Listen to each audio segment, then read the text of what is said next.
So I work at Standard Chartered Bank, and so that's probably a reason why we're here. I also sit on the Global Bonus Committee, and Garry Burke is still worried about his bonus every year, so I was able to twist his arm. Glad you confirmed there will be bonus. Yes. Yeah, there's always a hope for that. Anyway, Garry and I have known each other since 2008 when I joined the bank. Garry was, prior to Standard Chartered buying Pembroke Aviation, was CEO and the founder of that fine entity. It has been probably one of the greatest success stories for Standard Chartered Bank over the last decade, is the acquisition of this entity, which was relatively small but filled with a cadre of very clever, very capable professionals who have now built a pretty big business. I think you want to tell me the assets under management and how many planes? It's about $4.5 billion. $4.5 billion. And it really has been an incredible thing. What's really great for us is that not only we get to talk to great airlines about leasing, but we talk about a variety of different things, and it's been a transformational acquisition of us. So again, as I reminded Garry, sitting on the Global Bonus Committee, that we wanted to start this, and one of the things that Ireland is famous for is aviation finance and leasing. And I didn't know anything about it. I thought it was all tax driven, but I think you're going to hear a very interesting story. Hopefully it'll be 14 to 18 minutes. Well, you told me 37. 37, yes. He does have the gift of gab, but please, let's give a great hand to Garry Burke and for our first Paddy Talk.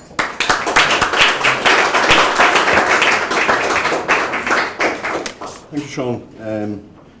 Good evening, everybody. Nice. And thanks, Des and Stanley as well. I appreciate the invitation.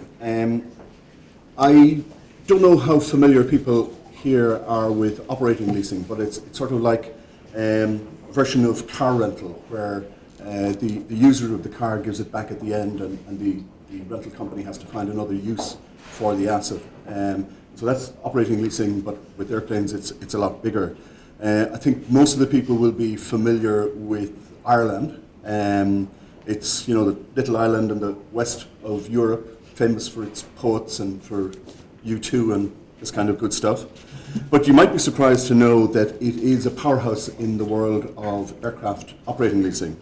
And at the moment there's about 20,000 jet airplanes in operation in the world, and about 40% of those are on operating lease. So that's 8,000 airplanes, $250 billion. And of that 8,000 airplanes, half of them are on lease out of Ireland. So 4,000 units on lease out of Ireland, and 90% of all the leasing companies, major leasing companies in the world, have a base in Ireland, including 9 of the top 10 lessors. So for a country that has no real tradition of manufacturing aircraft and no real financial muscle, I think it's a pretty impressive statistic. The question being, how did we get there, and how did we get a foothold in the business in the first place? And then secondly, how was it built upon, and how come we have so many leasing companies in Ireland? And as Sean says, most people say, oh, well, it's all tax, must be tax, it's leasing. But I would have to say that there are places in the world with lower tax rates, and certainly with better weather. And so it's not just that. So there is a tax element, but I think the story is really a story of adapting to changing circumstances. So as I say, there was tax, but there was, as ever, there was the luck of the Irish. There was being in the right place at the right time, including being in the right time zone, because way back pre-email, it did make a difference to be able to be a bridge between Asia and the Americas. It took some imagination, some ability to adapt, and it took the right people, and especially a guy called Tony Ryan, who had the vision to pull all of the different strands together. If you'll allow me wander around with a little bit of scene setting, and I'll try not to ramble too much, but if you remember, up to very recently, Ireland was very much an agricultural economy. Everything was down to exporting cattle to the UK. The Industrial Revolution pretty much passed us by. Well, It ran past us, in fact. It didn't stop. So the Irish government, when Ireland gained independence, had a big job to try to create some industrial employment. And in the late 50s, tax concessions were given to companies that would set up around Shannon Airport, which is in the west of Ireland, best place in the world, but a little bit on the deprived side. And these concessions included a 0% tax on profits made in the airport zone. Now, 0% tax when the general tax rate was 50-60% was powerful in itself, but what was extra powerful was that dividends paid out of those profits were also tax-free. 1958, when the rules were brought in, didn't really matter much to anybody, but it became important later on. Another thing that happened and helped the development was in 1963, the US President Kennedy came to Ireland, and everybody that was American wanted to come to Ireland. It really boosted tourist potential, and our national airline, Aer Lingus, had plans to capitalize on that. And so we decided to place an order with Boeing for 2 Boeing 747s, which at the time were the biggest, the most glamorous, and the most expensive aircraft available. It meant that Aer Lingus was going to more than double its capacity on the transatlantic route. 707s that it was operating were much smaller than the 747. But the airline's plans were pretty much shattered by 2 crises that happened around the same time. First one was domestic, and it was political. It was the start in around 1969 of a pretty intense political and sectarian conflict in Northern Ireland, and the resumption of an IRA bombing campaign, which pretty much put paid to Ireland's appeal as a tourist centre for a while. The second one was a global economic issue, and that was the early 70s OPEC oil crisis. Air traffic didn't grow as fast as people expected it to, and there was surplus airplanes in the world. In fact, there was a lot of 747s parked in the desert in Nevada. So here we had Aer Lingus, which was a branch of the Irish government, facing financial ruin with these 2 big airplanes coming. So what were they going to do about it? And leasing was not necessarily new. Airlines had done it all the time on a seasonal basis. So in the winter, Northern Hemisphere airlines would lease their airplanes out to Southern Hemisphere carriers or people in the Caribbean or wherever. But in this case, Aer Lingus needed a hell of a lot more than a short-term fix. So as they say, cometh the hour, cometh the man. And Tony Ryan, who had been working in Aer Lingus for about 20 years at that stage, was told, go find a solution for these 2 jumbo jets. And he did. He leased the aircraft to Air Siam, based out of Bangkok, strangely.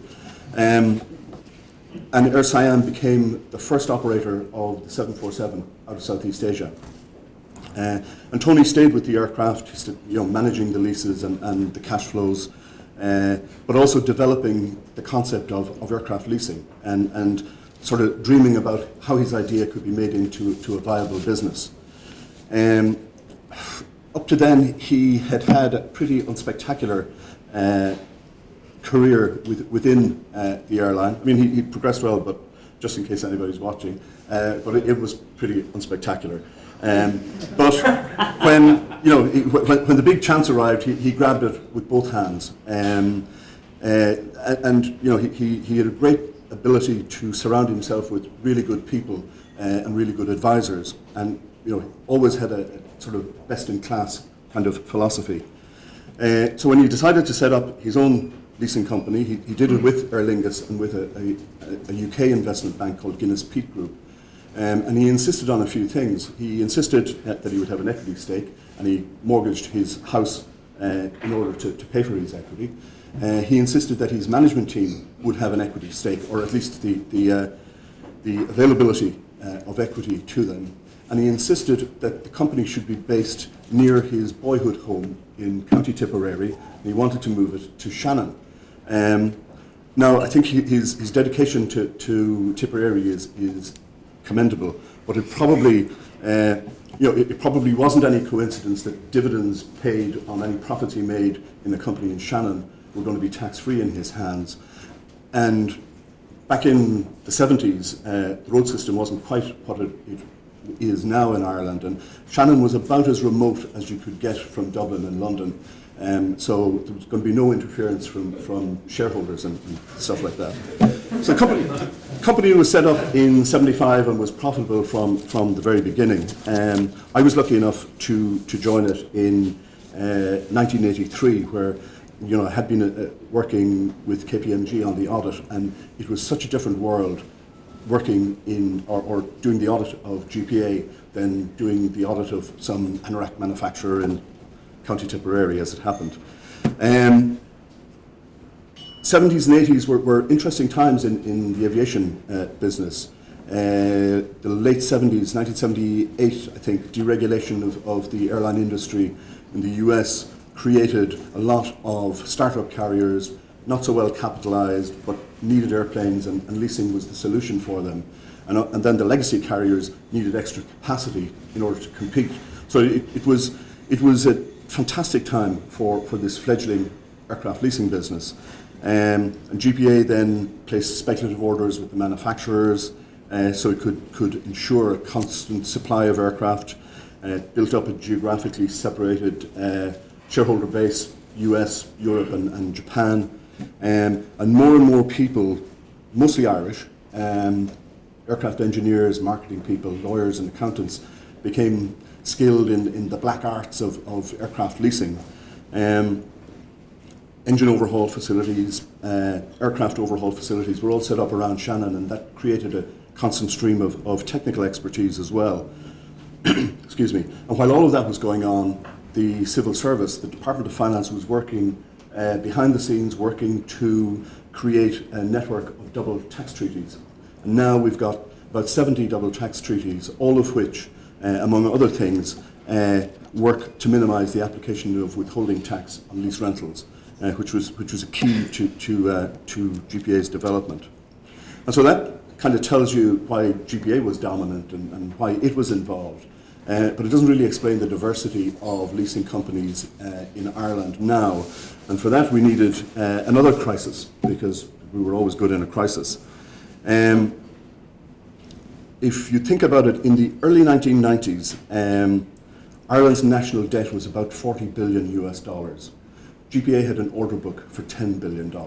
It was a little bit out of kilter maybe with where it should have been, but with that level of orders, it needed more equity, and its existing shareholder base just wasn't able to support it. It had shareholders, Aer Lingus and Air Canada were shareholders, so they were not going to participate in any equity round.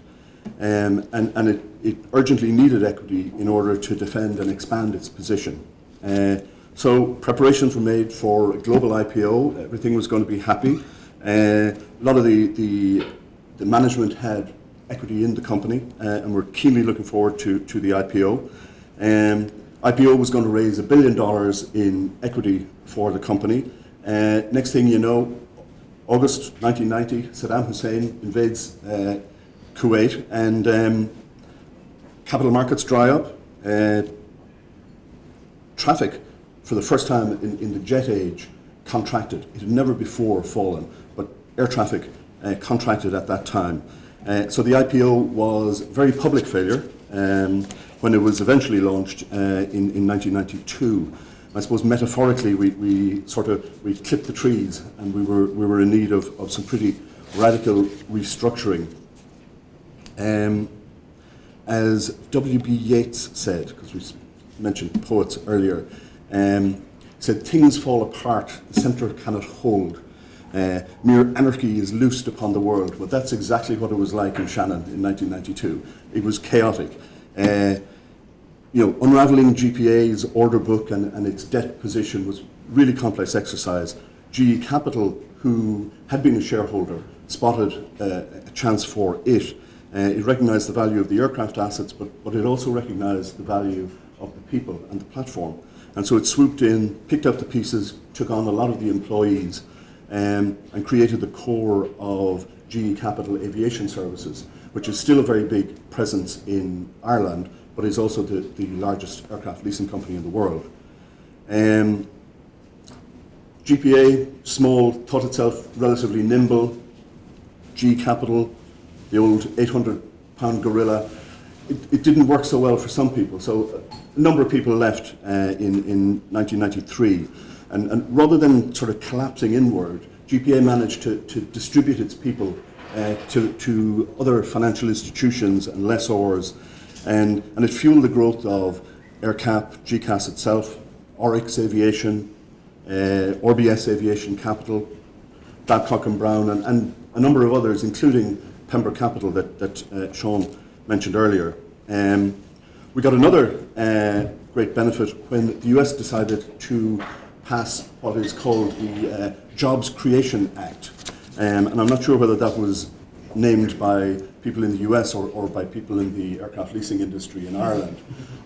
But what it sought to do was to regularize tax treatment of profits from offshore entities, which in leasing were taxed in the US, and they stopped taxing them if they were active businesses offshore. That moved a lot of business to Ireland because Ireland was best placed because of people, because of support services, because of tax treaties. Singapore benefited a little bit, but we got the better part of the deal. And as I said, as a result, there's about 40 different aircraft leasing companies in Ireland now. Leasing 4,000 aircraft to airlines all over the world. And many of the things that put Ireland at the forefront of the operating lease industry, they didn't happen by design, but they were kind of happy accidents. I think the key ingredients for what has happened was there was lots of disruptive change and Ireland's ability to adapt to that. A crisis or two is always pretty good to spur inventiveness. And airline deregulation, first of all in the US and then in Europe, came along at the right time. You need a visionary, and Tony Ryan was certainly a visionary, and he was absolutely key. And most people probably know he was the guy that also set up Ryanair, which itself was another game changer in an Irish context and in an aviation context. Non-interfering shareholder group, or at least a shareholder group that was willing not to be listened to a lot of the time, was also very important. And you need an event then, I think, that allows you to spread the talent of people who have served their apprenticeship and got through that. There's also no doubting that there's a lot of power in the Irish passport. It's very much accepted all over the world, very non-threatening, non-colonial.